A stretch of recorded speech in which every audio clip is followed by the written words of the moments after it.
ఆనాడు స్పష్టంగా ప్రభుత్వం ఆదేశాలు ఇస్తుంది. ఈ 2 నెలల్లో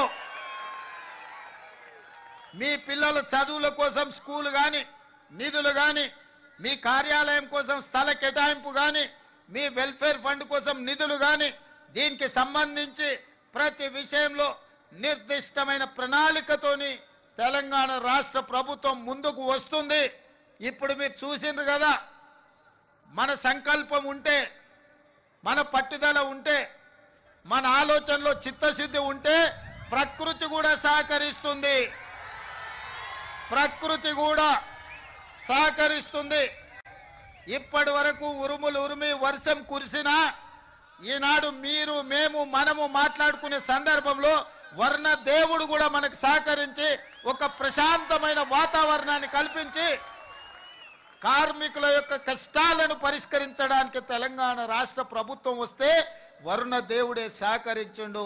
ఇంతకంటే గొప్ప సన్నివేశాలలో ఆనాటి ప్రభుత్వం, కాంగ్రెస్ ప్రభుత్వం కార్మికులను గుర్తించాలి, సినీ పరిశ్రమలో ఉండే పెద్దల్ని గుర్తించాలి అని 1964లో నంది అవార్డు ప్రధానోత్సవ కార్యక్రమాన్ని ఏర్పాటు చేసి నేటికి 60 సంవత్సరాలు పూర్తి చేసుకున్నాం.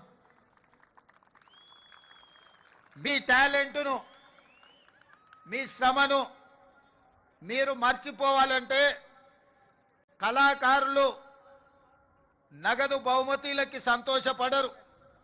కళాకారులు మీరు కొట్టే చప్పట్లకు, మీకు కప్పే దుప్పట్లకు సంతోషపడతారు.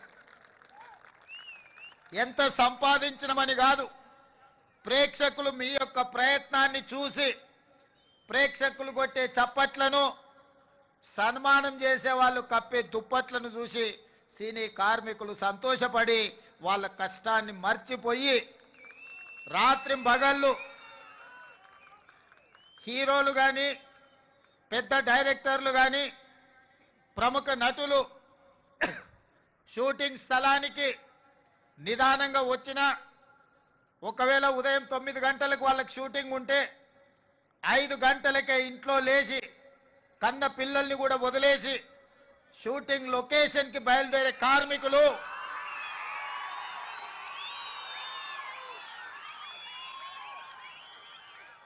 తెల్లవారక ముందే, కోడి కూయక ముందే కన్న పిల్లల్ని చూసుకున్నా చూసుకోకపోయినా నిబద్ధతతో, బాధ్యతతో చిత్ర పరిశ్రమకు అహర్నిశలు కృషి చేసి రాత్రి 9 గంటల వరకు షూటింగ్ ఉంటే 9 గంటలకే మీ పని అయిపోదు. గొప్ప కళాకారులు 9 గంటలకు షూటింగ్ ముగించుకొని వెళ్తే అన్ని సర్దుకొని మళ్ళీ ఇంటికి చేరే వరకు రాత్రి 12, 1 గంట అవుతుంది.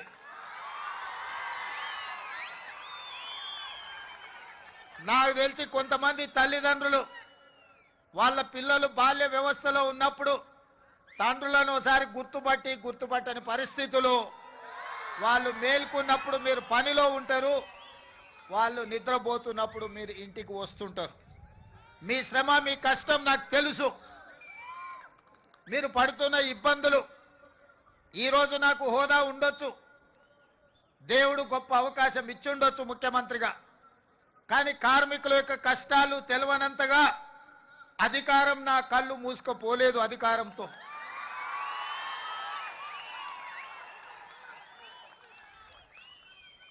కార్మికులు, కవులు, కళాకారులను సన్మానించే నంది అవార్డు కార్యక్రమం తెలంగాణ రాష్ట్రం వచ్చిన తర్వాత కాలగర్భంలో కలిసిపోయింది 10 సంవత్సరాలు.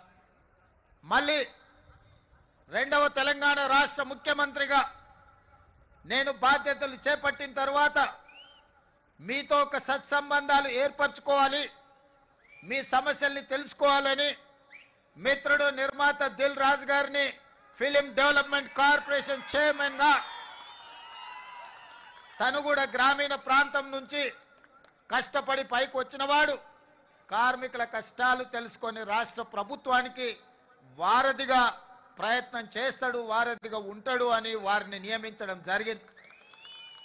వారితో మాట్లాడి తెలుసుకొని ఆగిపోయిన నంది అవార్డుల కార్యక్రమాన్ని కార్మికులకు కళాకారులకు ప్రజా యుద్ధ నౌక తండాలలో గూడాలలో మారుమూల పల్లెల్లో ఉండే పేదల కోసం జీవితం సర్వం త్యాగం చేసిన గద్దర్ అన్న పేరు మీద గద్దర్ ఫిల్మ్ఫేర్ అవార్డ్స్ ని ఒక కళాకారుడి పేరు పెట్టి ఒక పోరాట యోధుడు ఒక విప్లవకారుడి పేరు పెట్టి 10 సంవత్సరాలు ఆగిపోయిన గద్దర్ ఫిల్మ్ అవార్డ్స్ ని గొప్పగా నిర్వహించడం ద్వారా ఈ దేశంలోనే పరిశ్రమకు ఆదర్శంగా నిలబడే ప్రయత్నం చేసినాం. మిత్రులారా, ఆనాడు మీ శ్రమతో నంది అవార్డులు సాధించడమే గొప్ప అనుకున్నాం. కానీ మీ శ్రమ వల్ల హైదరాబాద్ నగరంలో విస్తరించిన తెలుగు సినీ పరిశ్రమ నంది అవార్డులు కాదు, ప్రపంచంలోనే గొప్ప అవార్డైన ఆస్కార్ అవార్డులకి ఈరోజు గుర్తింపు పొందింది. అంటే ఆ శ్రమలో డైరెక్టర్లు నటులే కాదు, దాని వెనుక నిరంతర శ్రమ ఉన్న ఈ కార్మికుల యొక్క శ్రమ ఉన్నది. మీ రక్తాన్ని చెమటగా మార్చి దారబోసి షూటింగ్ లో ఫైటర్స్ ప్రాణాలు వదులుకుంటే ఈనాడు ఆస్కార్ అవార్డులు రావడం జరిగింది. ఈనాడు తెర మీద మీరు కనిపించరు, 2.5 గంటలు తెర మీద కనిపించే రంగుల రాట్నం, దాని వెనకాల ఉన్న మీ కన్నీటి చరిత్ర ఉన్నది. ఆ విజయం వెనకాల కార్మికుల యొక్క శ్రమ ఉన్నది.